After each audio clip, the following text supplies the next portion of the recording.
Bienvenue dans ce nouvel épisode dans lequel nous allons parler du bonheur en lien avec la préparation. Vous savez, la préparation est un mot très important et je ne sais pas si vous avez déjà lu le livre Journal de développement personnel qui fait partie de la série, on va dire, qui s'intègre au livre Exprime ta passion et suscite des vocations. Je ne sais pas si, en tout cas, vous en avez entendu parler, parce qu'il y a une version papier, il y a une version audio, que vous pouvez aussi écouter, qui est disponible d'ailleurs dans J'ai un podcast. Que j'ai en tout cas mise à votre disposition pour que cela puisse contribuer à votre développement personnel et donc aussi à l'incitation, à la prise d'initiative communautaire. C'est vraiment la pensée du livre Exprime ta passion et suscite des vocations. Il y a vous et il y a les autres. Donc vraiment, c'est un livre dans lequel, Journal de développement personnel, c'est un livre dans lequel je parle de la vision, de la préparation et de l'action. D'accord ? 3 choses vraiment qui doivent constituer les piliers de l'organisation, de la planification de la réussite d'une personne. On dit souvent que celui qui échoue dans la planification planifie l'échec. Donc voilà un peu de façon générale l'introduction à cet épisode-là qui va vraiment s'appuyer sur ce mot capital, la préparation. Mais on se prépare d'abord par rapport à quoi ? Et c'est quoi d'ailleurs la préparation ? Alors, la préparation signifie l'action de se disposer à être prêt pour. Donc ça veut dire que lorsqu'on se prépare, on est en train de se disposer à être prêt pour quelque chose. Naturellement, pour un projet, pour saisir une opportunité, pour saisir en tout cas une situation favorable afin de se développer, afin de se réaliser, afin de s'accomplir. Donc, la préparation est naturellement liée au bonheur. Rappelons que le bonheur, c'est un état de paix, de liberté, de bien-être, donc un sentiment, une sensation de bien-être, mais également un sentiment d'accomplissement. Et cet accomplissement, on le vit lorsque nous avons réalisé un projet que nous avons clairement défini. D'accord ? Donc vraiment, il est important d'avoir cela à l'esprit. Donc si je parle de préparation aujourd'hui, si je suis conduit à parler de ce sujet, c'est tout simplement parce qu'en face de nous, il y a l'émergence d'une culture qui est hostile à cette disposition, on va dire, intellectuelle et spirituelle que Dieu veut que nous puissions avoir, c'est-à-dire cet état de préparation. Parce que ne perdons pas de vue, avant de continuer le développement. Vous savez, dans la Bible, Dieu nous recommande d'être prêt à son retour, parce que on ne sait pas quand est-ce qu'il viendra. Aucun ange ne le sait. C'est la raison pour laquelle il nous a dit, soyez prêts, veillez, priez. Donc c'est l'image vraiment de la préparation. Et naturellement, Jésus prend souvent des anecdotes, donc il prend souvent des images pour nous inciter de façon générale à l'idée de la préparation. Donc il parle un peu d'une personne qui doit veiller et prier car elle ne sait pas exactement à quelle heure le voleur pourrait venir dérober en tout cas sa maison, foncer sa porte. La Bible nous parle aussi justement de ces 5 vierges folles qui ne savaient pas à quel moment de la nuit le Seigneur, donc l'époux, allait arriver. Donc tout ça montre un peu l'image de l'importance de la préparation. Et donc quand vous voyez par exemple les 5 autres qui ont été sages du fait de leur préparation, vous voyez que cela leur a permis donc de finalement aller dans la salle des noces parce qu'elles s'étaient naturellement prédisposées à justement la venue de l'époux. Et ça doit justement nous interpeller parce qu'on dit qu'elles sont sages. La Bible dit qu'elles sont sages parce qu'elles ont préparé cette venue-là. Donc la sagesse est aussi liée à la préparation. Vous voyez un peu l'importance de la préparation ? Alors on va pas aller si vite, on va aller petit à petit parce que je sens vraiment que c'est un sujet qui me parle parce que c'est mon quotidien. Je vis la préparation au quotidien. Je suis continuellement dans un état de préparation par rapport à la grandeur de la vision qui m'anime. Donc c'est la raison pour laquelle vraiment je veux prendre mon temps pour bien établir cela. Okay ? Donc vraiment quand on parle de préparation, c'est la disposition d'esprit que nous avons à nous mettre dans des conditions favorables à la saisie d'une opportunité. Donc vraiment, vous vous mettez dans un état où vous serez prêt ou prête pour quelque chose. Donc vraiment, cela va nécessiter plusieurs choses. déjà une vie de discipline, une vie où vous allez apprendre à cultiver votre préparation, donc naturellement, dans le secret, par la mise en place de petites initiatives. Et là, vous pouvez être conduit par l'esprit, instinctivement, ou tout simplement conduit par les différents points que vous avez élaborés dans votre planning. C'est la raison pour laquelle aussi, quand on parle de préparation, il est important d'avoir un journal qui va vous servir pour inscrire vos idées, planifier en tout cas tout ce que vous envisagez de faire, et ce, quel que soit le domaine, que ce soit dans le domaine marital, que ce soit dans le domaine professionnel, que ce soit dans le domaine de vos activités civiques, communautaires, etc. Donc, la vie est un projet. Je me souviens, j'assistais une fois à une conférence qui était dirigée par une grande dame au Gabon, et lors de cette conférence, elle développait en fait plusieurs points, et après, elle est arrivée à cette conclusion selon laquelle la vie en elle-même est un projet. Et je suis 200% d'accord avec cette assertion. La vie est un projet. On ne vit rien comme ça au hasard. Ah oui, tiens, c'est arrivé. Non. Les personnes qui adhèrent à cette philosophie, à cette façon de faire, réalisent en fait que tout ce qui leur arrive n'arrive pas par hasard. Soit c'est le fruit d'un travail acharné qui a été développé dans le secret et naturellement qui vient à son accomplissement et donc qui peut être observé et connu et su de tous, et bien soit c'est une intervention divine qui vient aussi se greffer à une infrastructure mentale, intellectuelle, qui a été déjà mise en œuvre par la personne justement qui bénéficie de ce miracle-là. En d'autres termes, Dieu agit aussi en fonction de notre réponse, en fonction de notre capacité à réagir face à l'inspiration, aux pensées, aux idées qu'il nous donne. Parce que, écoutez, comme je le disais, celui qui a remis les talents à ses serviteurs, il n'a jamais demandé à ses serviteurs de pouvoir les fructifier. Il a juste remis, il a confié. Mais il sait qu'en le faisant, ils auraient le bon sens de penser qu'il faudrait travailler là-dessus. Et lorsqu'on travaille, on fructifie, notre maître sera fier de nous. Ce qui était le cas de ceux qui ont travaillé sur leurs talents. Donc, qui ont fructifié. Celui qui avait 5, il en a apporté 5 autres. Celui qui en avait 2, il en a apporté 2 autres. Malheureusement, celui qui en avait 1, il n'en a rien fait. Mais attention, il a été puni pour cela. Donc, ça montre un peu que nous sommes dans un état de préparation.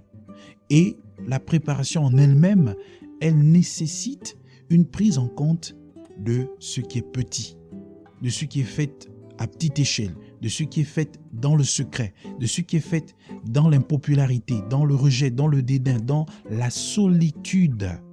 Et ça, c'est très important. Du fait que je sois un auteur, cela m'impose la solitude. Oui, c'est un élément très important quand il s'agit de la préparation. Parfois, on a besoin un peu de se faire du vide. Le vide du bruit des personnes qui nous côtoient, des amis, de la famille, de la communauté. On a besoin de se faire un peu du vide pour pouvoir écouter cette petite voix du Saint-Esprit qui nous donne des instructions, qui nous donne des directives, qui nous révèle des choses cachées, qui nous révèle le plan parfait de Dieu pour nous sur tous les aspects de nos vies. Et ça ne peut se faire que dans le secret. C'est la raison pour laquelle la prière est une action foncièrement intime, foncièrement secrète. Après, ça peut se faire en public, mais de façon générale, c'est un acte intime où nous communions avec le Saint-Esprit. C'est la raison pour laquelle, dans la parole de Dieu, il est dit que lorsque nous voulons prier, nous entrons dans le lieu secret, dans la chambre, et nous prions. Notre Père qui est dans le secret nous le rendra. C'est Jésus qui parle dans Matthieu 6. Donc vraiment, tout cela montre que ce qui va arriver par la suite sera en quelque sorte la résultante de ce qui s'est passé dans le secret.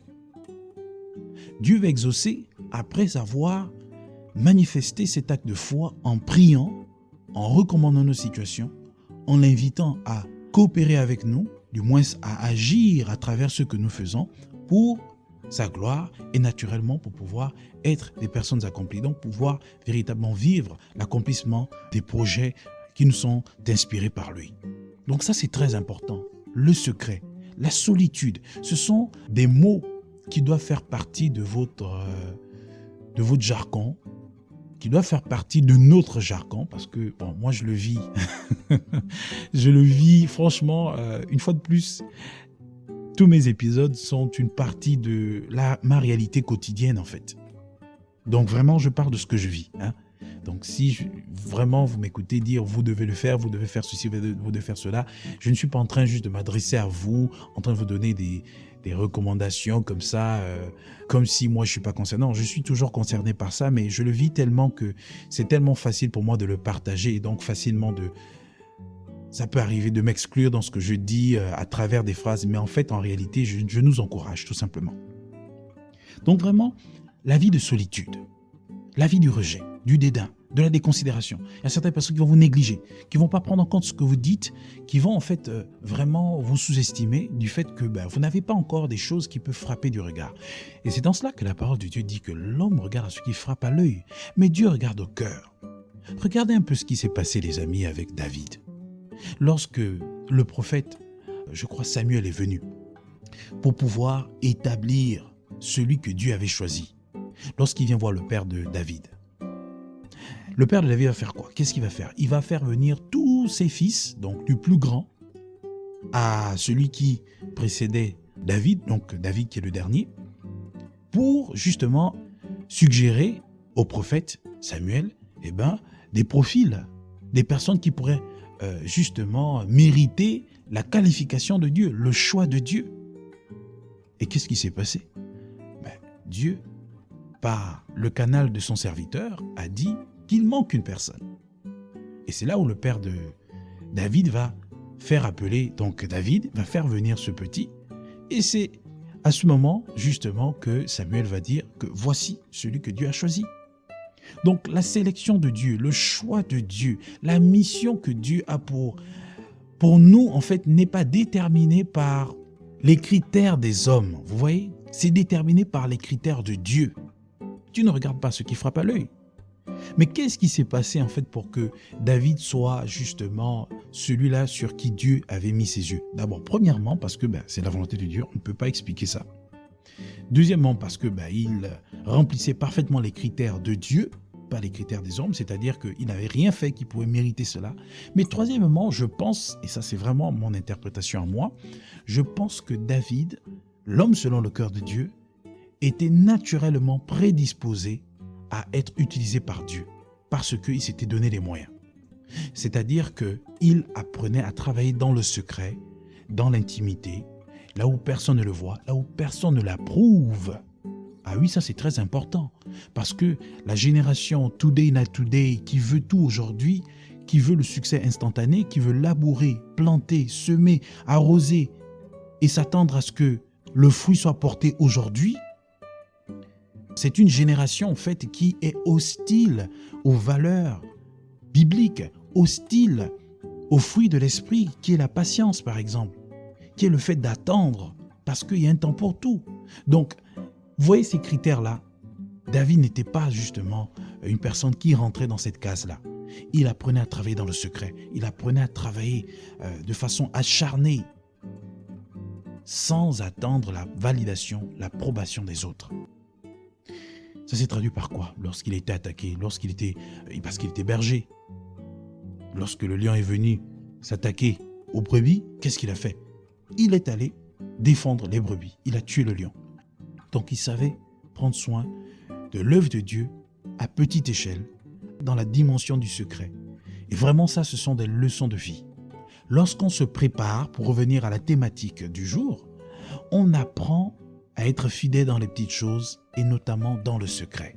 On apprend à prier dans le secret, on apprend à initier dans le secret, on apprend à persévérer dans le secret, on apprend à pleurer aussi dans le secret, à se lamenter dans le secret, d'accord? À crier à Dieu dans le secret, parce que c'est de là que Dieu nous forge un caractère, c'est de là que Dieu développe nos muscles, je dirais. C'est dans ce secret-là, là, votre Père qui est dans les cieux vous le rendra. Et qu'est-ce qui s'est passé par la suite? Dieu, comme il est bon, il a fallu qu'un jour, le peuple d'Israël soit confronté à un géant, notamment Goliath. Et là, personne ne pouvait l'affronter. Le peuple d'Israël, tout un peuple, était impuissant face à un géant. Qu'est-ce qui va se passer? Saül, guerrier qu'il était aussi incapable de faire quoi que ce soit. Et de là, un petit, venu de nulle part, insignifiant, inconsidérable aux yeux de Jean, mais vraiment négligé, qui n'avait rien pour attirer le regard des gens, est venu de nulle part dire que lui, il pouvait défier ce géant qui avait intimidé, qui avait quasiment battu moralement tout un peuple. Ce jeune David dit, moi, je viendrai au nom de l'Éternel des armées te défier. Et même bien avant cela, Saül va regarder le petit David et va dire, non, toi tu n'es pas prêt. Tiens mon équipement. Ce qu'il ignorait, c'est que David avait déjà développé un autre équipement, au niveau mental, au niveau spirituel, au niveau même physique. Mais dans l'intimité. Lorsqu'il essayait l'équipement que Saül a voulu lui donner, il a vu que ça ne passait pas. Il a dit non, laisse tomber, ça c'est la distraction, tout ça. Il a pris l'équipement du Seigneur, quelque chose d'aussi insignifiant que lui-même.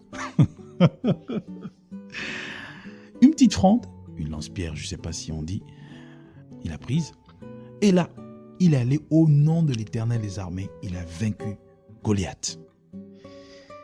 Les amis, c'est une réalité à laquelle je suis confronté quotidiennement et ce depuis des années.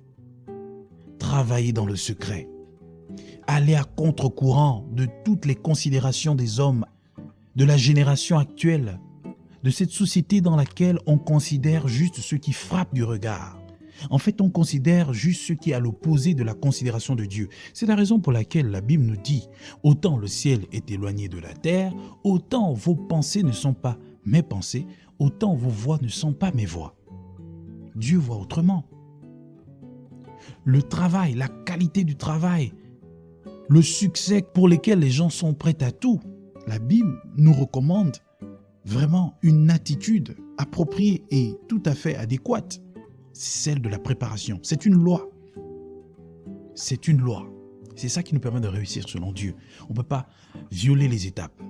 Et Dieu nous dit que c'est dans le secret que ça se passe.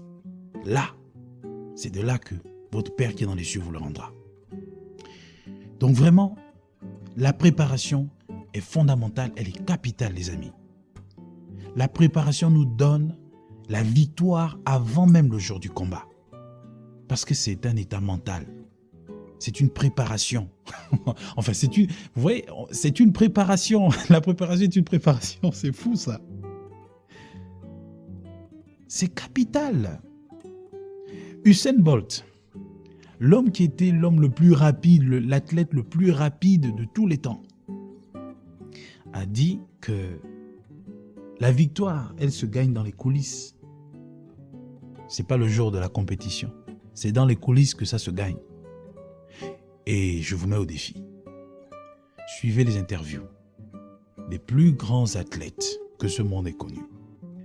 Que ce soit des sprinteurs, que ce soit des basketteurs, que ce soit des footballeurs, que ce soit même des boxeurs, des combattants. Ils vous diront que la victoire se gagne avant le jour du combat. C'est dans la préparation. Et je puis vous le rassurer, les amis. Parce que moi, je suis un tennisman, je fais du sport régulièrement. À chaque fois que je gagne un match, soyez-en sûrs, c'est d'abord au niveau mental. Et celui que j'admire le plus, mon tennisman vraiment préféré, Novak Djokovic, mais écoutez, il le dit toujours, c'est dans le mental, ça se passe au niveau mental. Mais avant le jour du match, vous devez déjà gagner ce match. C'est depuis votre maison que vous avez gagné le match. C'est depuis votre chambre que vous avez gagné le match. C'est depuis votre rêve même que vous avez gagné le match. C'est spirituellement que vous gagnez ce match. C'est moralement, mentalement que vous gagnez le match, avant de le gagner physiquement. Le spirituel contrôle le naturel. Vous voyez, on revient à des principes fondamentaux. Donc vraiment, soyons des personnes qui développent cette intimité avec le Seigneur, qui développe cette attitude de préparation indépendamment des considérations humaines. Parce qu'on opère à une autre fréquence. La fréquence, elle est beaucoup plus haute. que celle qu'on voit avec nos yeux physiques. Elle est au-delà. On opère à une autre fréquence. C'est la raison pour laquelle, lorsque vous avez compris ces réalités, vous ne pouvez pas être intimidé à l'idée de ce que les gens disent sur vous, vous critiquent, vous combattent. En fait, vous avez même de la compassion. Vous arrivez à cet état d'esprit de Jésus qui disait « Père, pardonne-leur, car ils ne savent pas ce qu'ils font. » C'est la vérité, les amis. Vous opérez à une autre fréquence. Vous n'avez pas le temps pour la bassesse. Vous n'avez pas le temps pour les caprices des uns et des autres, en fait. Vous opérez à une autre dimension. Et ça, je ne le dis pas juste parce que c'est un mot qui fait le buzz. Ah, aller dans une autre dimension. Je vis ce que je dis là. Et si vous aimez la vérité, si vous aimez vraiment, enfin, si vous aspirez à cet idéal de développement humain qu'est le bonheur en Christ, franchement, considérez ce que je vous dis. Pas comme parole d'évangile, mais essayez de filtrer cela à la lumière de la parole de Dieu. Je suis sûr que le Saint-Esprit, qui m'inspire toutes ces choses, vous confirmera que ce que je dis a du sens. Les amis, j'ai un jour été invité, enfin sollicité par le département d'État pour représenter mon pays, pour participer à la Semaine mondiale de l'entrepreneuriat. C'était tout récemment. J'ai été choisi donc dans un panel de personnes vraiment hautement qualifiées, vraiment qui devaient intervenir sur différents sujets. Et moi, j'avais été choisi dans le cadre de l'entrepreneuriat social, du fait de mon expérience, etc. Et j'avais en face de moi une personne, en fait, nous étions deux à intervenir sur cette thématique, mais quelqu'un de très connu au Nigeria qui est suivi, qui est vraiment populaire, mais extrêmement, mais vraiment populaire au Nigeria. Et là, je me suis rendu compte que, waouh, j'appartiens à cette... voilà, c'était même un pasteur, cette dame. Mais un entrepreneur, philanthrope, enfin, qui fait tellement de choses extraordinaires. Et j'étais intervenu, c'était amazing. Magnifique. Mais moi-même, vous savez, parfois quand vous intervenez sur un sujet, vous sentez vous-même, vous êtes tellement rempli d'onction, parce que vous êtes tellement prêt, c'est-à-dire vous avez tellement travaillé là-dessus depuis des années, que vous venez, vous êtes déjà confiant.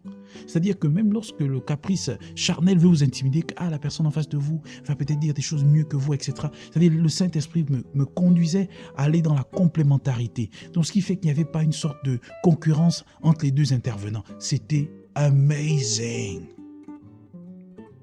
Oh, fallait voir. Il y avait plus de 28 États au Nigeria qui étaient connectés. Il y avait des gens en présentiel dans les espaces American Corner.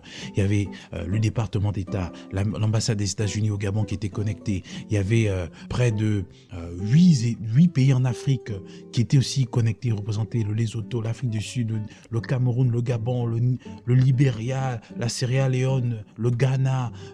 C'était extraordinaire. J'aurais pu être en mode « Ouh là là, j'ai peur ». Mais non, parce que j'étais prêt, j'étais confiant. Et après, par la suite, j'ai même eu une autre invitation, l'Université du Lesotho, qui m'a invité pour intervenir dans ce cadre-là, l'entrepreneuriat social, avec des professeurs d'université, moi qui n'ai qu'une licence en anglais, une licence en communication. Donc, c'est pour vous dire que lorsqu'on est prêt, on est dans ce domaine, on a de la passion, on n'est pas intimidé par ces considérations humaines, parce qu'on opère dans une autre fréquence, parce qu'on est dans la logique de la loi de la préparation, parce qu'on est dans la logique d'une dynamique qui impose une disposition d'esprit qui veut que l'on soit prêt à tout moment, un peu comme un soldat. Mais les amis, ne cédons pas aux caprices de toutes ces personnes-là qui sont en mode je veux réussir aujourd'hui, moi c'est aujourd'hui, moi c'est aujourd'hui, moi c'est aujourd'hui. Non, les choses durables, les choses qui ont du sens, les choses qui ont de la valeur, les choses qui ont de la richesse, les choses qui ont un potentiel de transformation prennent du temps. Regardez les pays développés, regardez la France, regardez le système de transport. Je suis tout le temps émerveillé à chaque fois que je prends les transports en commun. Je dis waouh. Lorsque je prends les highways, l'autoroute en véhicule, je me dis mais waouh. Lorsque je compare, je regarde un peu nos pays, même lorsque vous allez aux États-Unis, j'ai été à Portland, Oregon, j'ai vu les ponts, mais Seigneur Jésus, comment des êtres humains peuvent réaliser de telles inventions? Mais combien grand est ce Dieu, en fait? Comment? C'est-à-dire que si les hommes peuvent faire ça avec leur ingéniosité, mais déjà la nature est là pour témoigner que Dieu est plus grand que tout ça. Oh Seigneur. Écoutez, C'est un épisode assez particulier. Hein. Vous le verrez, vous allez constater que ça a pris plus de temps. Mais c'est parce que la nécessité s'impose. La nécessité de s'étendre s'impose à moi. Ne soyez pas une personne qui soit hostile à la notion de la patience, à la notion du secret, de l'intimité, de la préparation dans ce cadre-là. Qui travaille son développement en tenant compte de la préparation. Donc vraiment, j'aborde ce sujet dans le livre Vital, lisez-le. J'aborde ce sujet dans le livre La joie de vivre, lisez-le. J'aborde aussi ce sujet dans le dévotionnel Vital dévotionnel 20 psaumes inspirés, lisez-le. J'aborde aussi ce sujet dans le livre Journal de développement personnel inspiré de Exprime ta passion, suscite des vocations, lisez-le. Voilà aussi la préparation dans ce sens, la lecture de livres. Écoutez, je ne vais pas aller plus loin. On m'indique déjà que j'ai plus assez de temps dans cet épisode parce que j'ai vraiment pris beaucoup plus de temps que la norme. D'accord ? Et j'en suis désolé. Que le Seigneur vous bénisse, qu'il vous aide à être des personnes prêtes pour ce qu'il veut faire et ce, pour sa gloire. Que Dieu vous bénisse. C'est dommage, j'ai encore l'onction là, mais on garde ça pour le prochain épisode. Soyez bénis.